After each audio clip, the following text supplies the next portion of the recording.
Welcome to the In My Opinion Show with Ronald, Barry Robinson and friends. Seen on the internet 24 hours, 7 days a week. To view our extensive catalog of programs, type in capital letters RBRIMO. I want to welcome our millions of viewers worldwide, and especially my very talented and special co-host, Miss Jackie Williams. Thank you, Ron. Miss Denise Smith. Allen. Thank you, Ron. And Mr. Henry Hatter. Hi, Ron, Denise, and Jackie. All right. And thank you for that great recap of one of the issues that you sent me. I should be better prepared to respond to some of the questions that Ron asked today. Well, it's a holiday season, so. Okay. Let's talk about something, folks, that's very serious. Sexual predator with a gun and a badge assaults dozens of black women. This is appalling. This man is supposed to protect and serve the people. And instead he's out there committing vicious, horrible crimes against black women. Denise, what is your thoughts? Well, one of the first things that grabbed me was the fact that this person, as you mentioned, was there to protect and serve, and used an opportunity to become a sexual predator.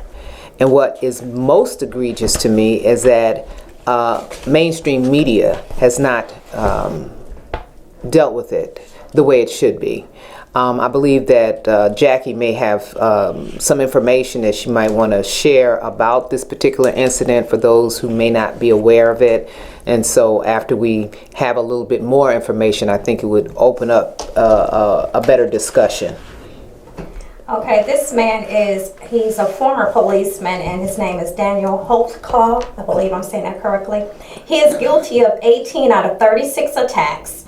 He raped the women while they were in custody, and he handcuffed them, and they were raped while they were handcuffed. And the one victim that came forward was raped in a hospital bed. She was handcuffed to the hospital bed. But his attack was not just regular women. These were all black women in poor neighborhoods who also had records, so he felt as though they wouldn't be credible witnesses. So he preyed on them in their neighborhoods and made sure that they had some type of criminal background. And these women were raped and ordered under, while they were arrested, to do oral. Mm-hmm. And they also were raped. And he figured, like I said, that they would not bring charges because of who he was and because of what their record was. And he was slowly convicted because it took a long time, because I think the first attack was in 2013. So it took a little while for them to gather all the information. But of course, he's currently now on suicide watch after being caught. And he had a stroke since he's been in custody. Interesting. I think one of the things that was very telling was the fact that, this thing has gone on for a significant period of time. And that it's my understanding that one of the last victims was a 50-some-year-old woman who had no history.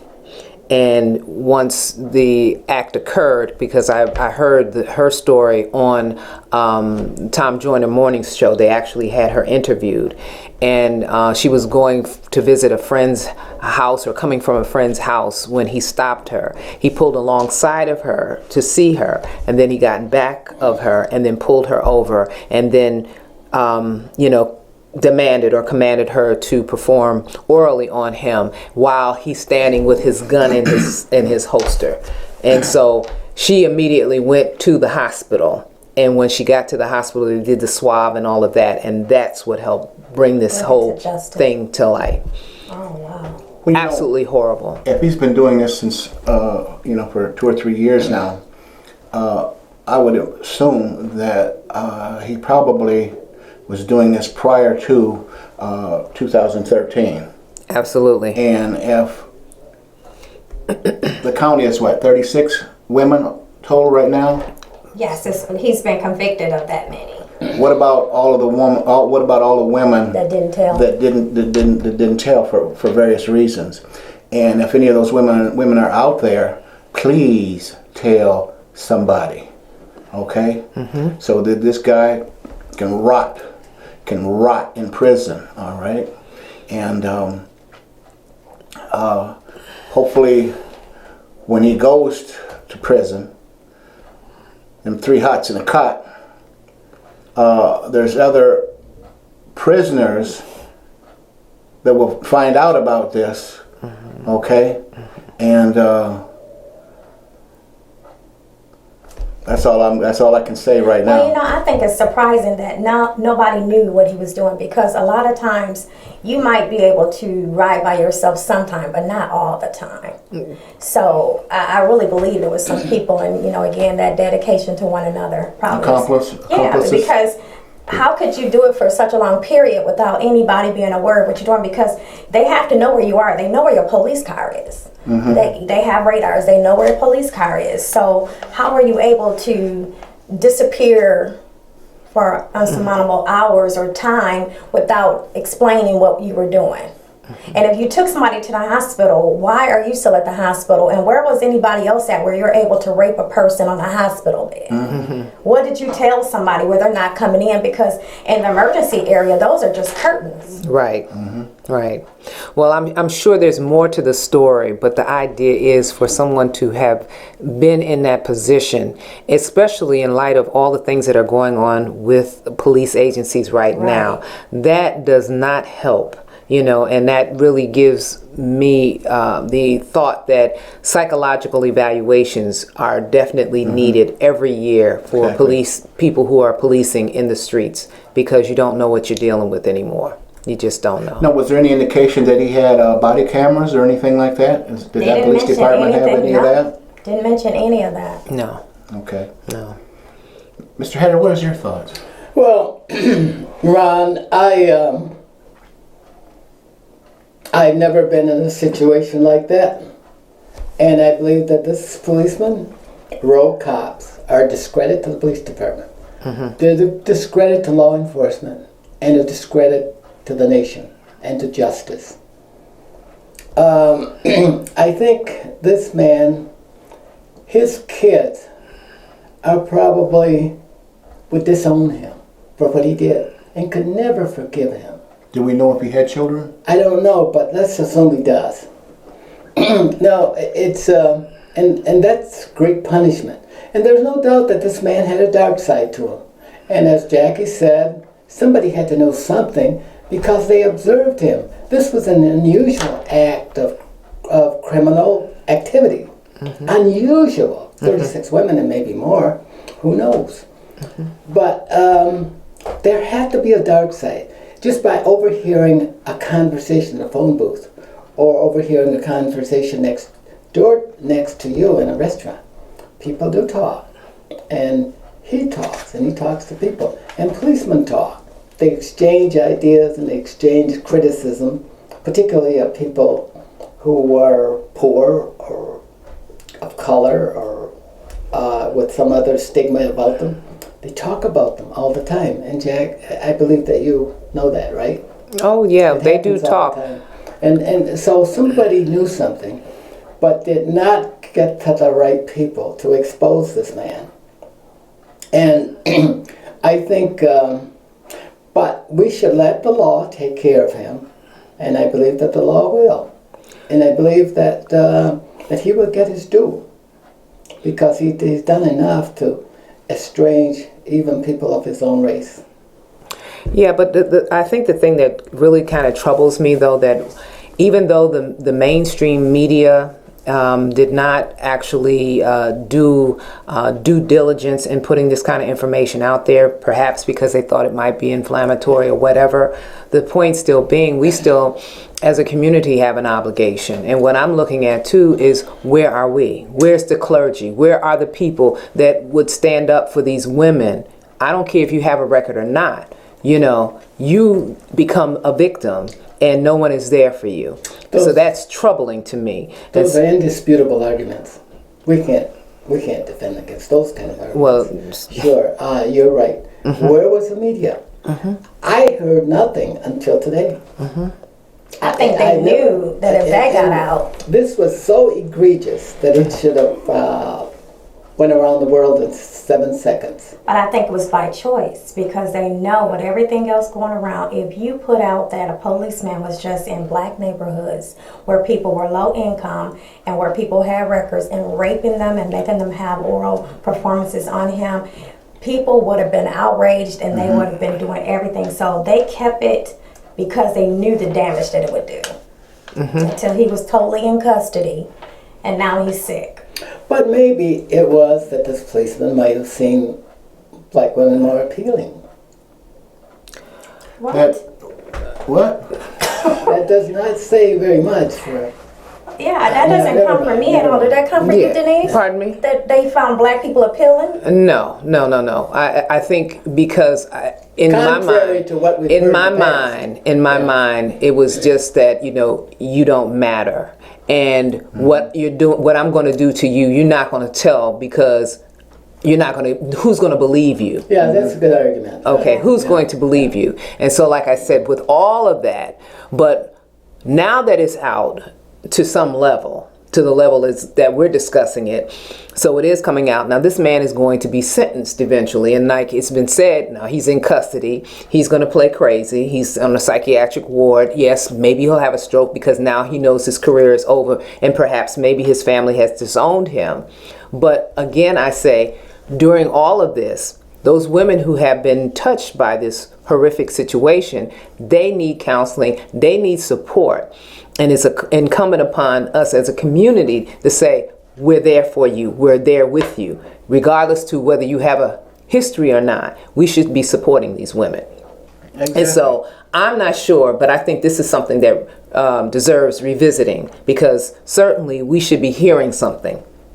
Yeah, we should be hearing something. But we don't have to make a martyr out of the situation. We don't have Who's being martyred? Who is being martyred? Black women are martyred.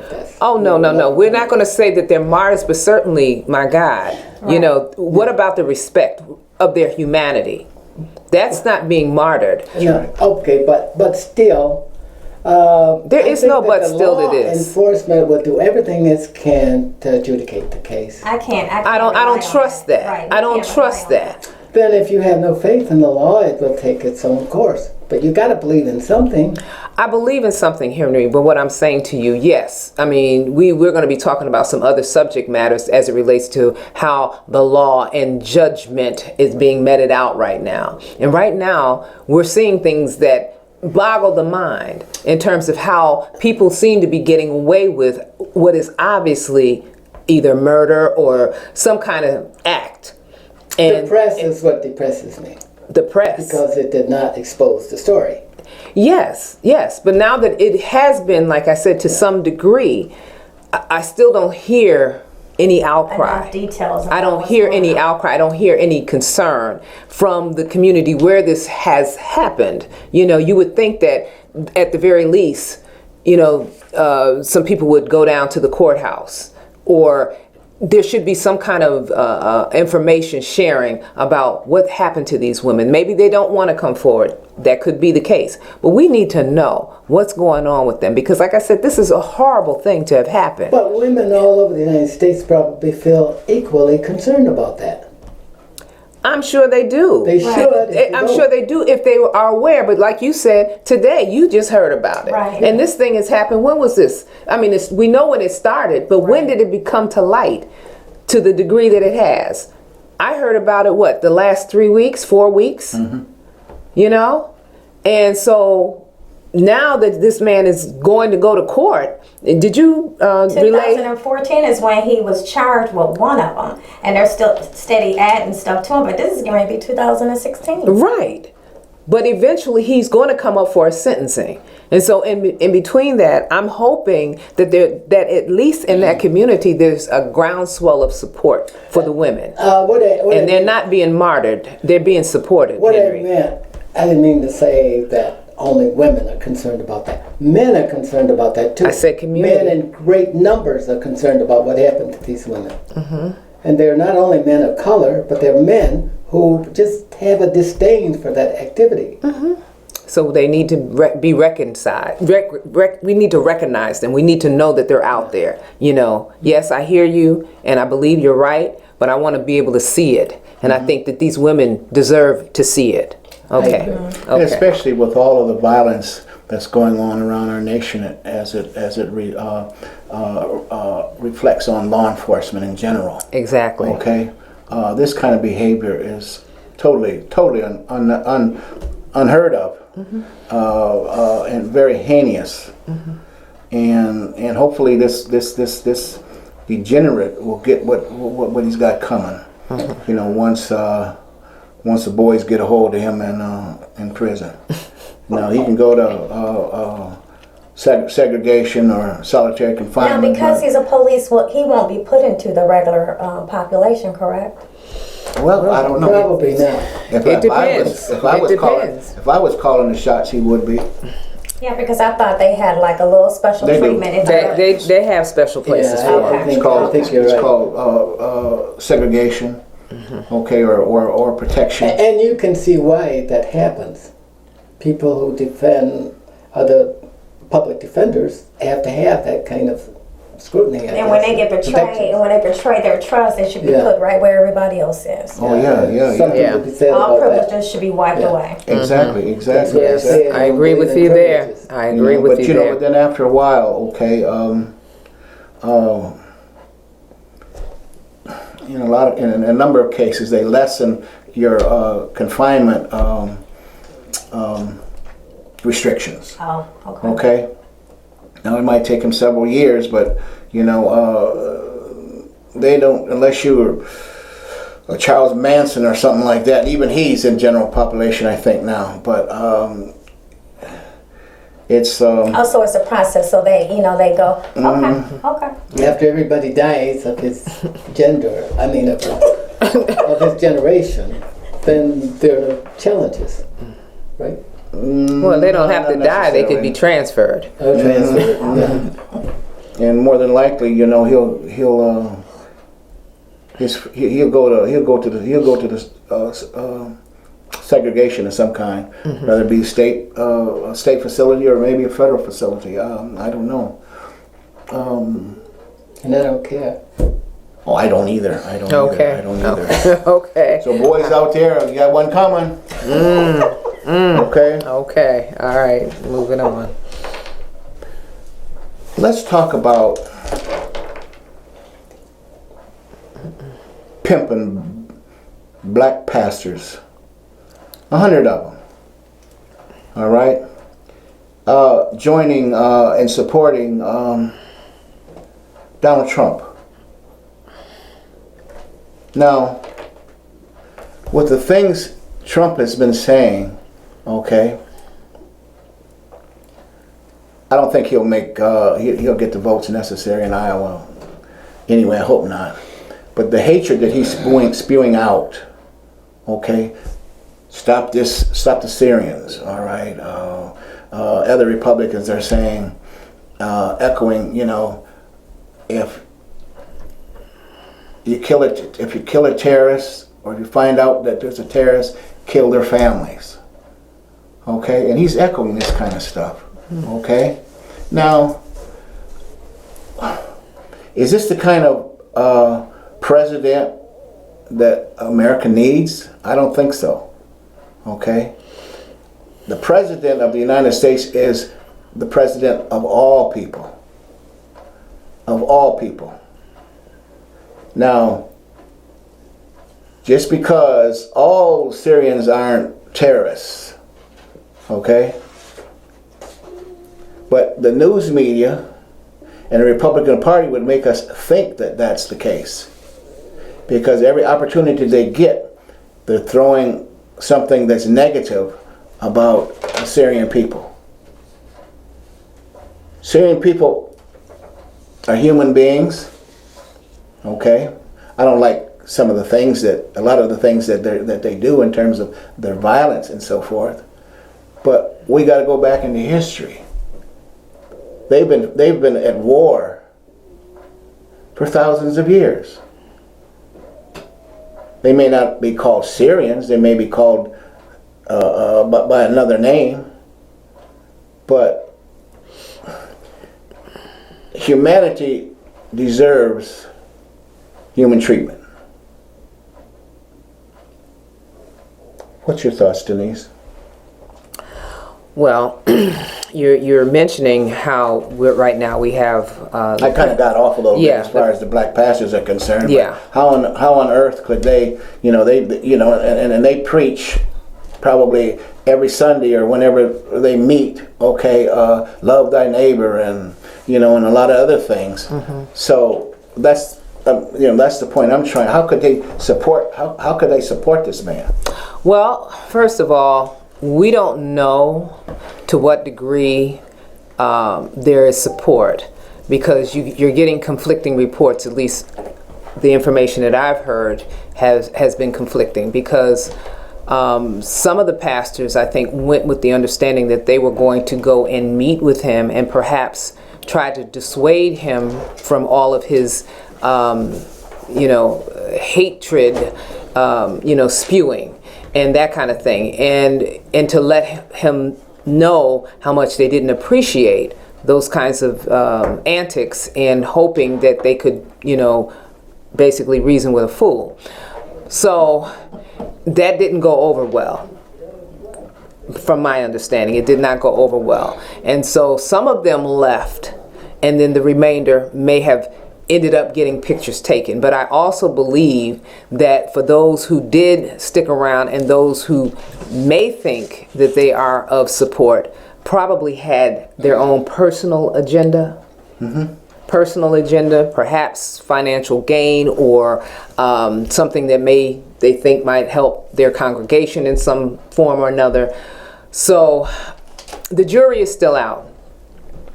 I think that we need to always look at, I don't care what the circumstances are as it relates to politics, we should always have someone at the table to talk. Now, you can come away from the table and not agree with anything that was said, and make up your mind that, this person doesn't speak for me, or whatever the case may be. But when you are locked out of that situation, that's dangerous. That's dangerous. So I'm not necessarily happy that they met, but at the same token, I think that it was a necessary meeting. Okay, and we still don't know all of the details to that meeting. Okay, because like I said, I heard a little bit. Tom Joyner, he usually has people come on his show. He had one of the ministers who was there. Mm-hmm. And so that's why I said there's conflicting reports. Okay, and so that's where I got my information. So that's my comment. Henry, what's your thoughts? I am so glad that Donald Trump had these black pastors on. They have as many rights as whites do. They can speak their voices. They can support issues that are favorable to them and what they believe in. They're independent thinkers, like we all as blacks should be. And we just don't join anybody's team and persist in supporting things that don't work anymore. These black pastors want solutions to problems that has been here since time immemorial. Well, that's for 300 years, and they don't seem to be getting any better. For some, but for most of us, they're improving, but they're the ones that are left behind. And I believe that that the pastors, were looking, and like Denise said, that there were some who had wanted to be at the table to talk to Donald Trump. He isn't God. He's a man like everybody else. He has character flaws like everybody else, so we see him as just a joke. But he's not. The man is good on his feet. He knows what he wants, and he knows how to go after them. He knows how to pull people in. And that's a smart man. He can, and I believe that he can change things for people who want to see change. But for people who continue to support the status quo, I believe that that's not in the interest of black Americans or America or the black ministers or myself. I think that we all need to take a look at Donald Trump, and we need to look at the Republican platform, what it means. And you got to remember that the Republican platform was the people of blacks from 1863 to 1933. Mm-hmm. And they introduced to America their first black, competent, successful leaders, and many of them were good. And it spun off a lot of other good leaders, like George Washington Carver and Du Bois, and all of those came from those. And the one who founded black colleges, whose name escapes me at the moment. Frederick Patterson. Yeah, among those. Okay. So we need to look at, sift things up and look at them, and now we get a good chance to look at things as they are. We can change things. And the most ideal position for an African American in the United States, with all that they've endured, is to be able to become the change that we need to elect the president, that the country needs. The margin of difference is what I'm looking for. The margin of difference. And we have enough numbers in this country to be the margin of difference that decides who becomes president.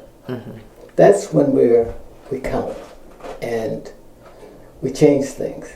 And remember, this is our century. Well, let me ask you a question.